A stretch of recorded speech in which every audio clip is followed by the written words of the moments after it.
Pancen bahasa Sunda biantara ngajaga kabersihan lingkungan sakola.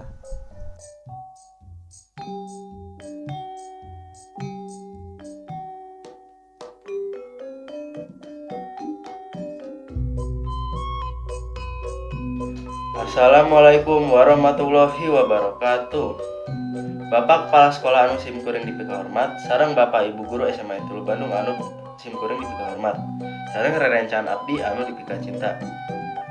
Puji sinareng syukur hayu urang sanggakeun ka Allah Subhanahu wa taala anu parantos maparinan kasehatan, kanikmatan, rahmat, taufik sareng hidayahna.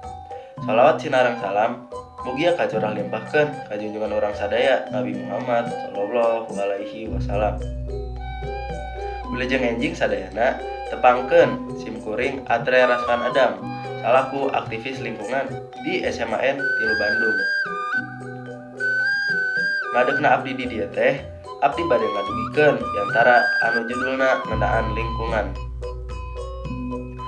Lingkungan teh mangrupakeun tempat urang sadaya cicing, eta mangrupikeun hal anu urang sadaya kedah terang.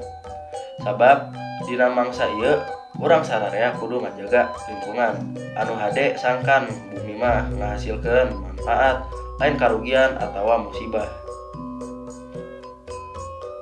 Salah sahiji cara pikeun ngajaga kabersihan lingkungan teh nyaeta ngajaga kabersihan lingkungan ieu ngandung harti lingkungan anu bersih, kondusif, pikeun padumukan manusia sareng nyanyogikeun kasehatan pikeun manusia.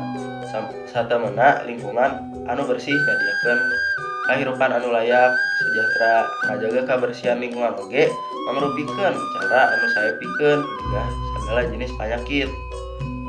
Ngajaga kabersihan tiasa dimimitan ku ngabersihan sakola urang tercinta.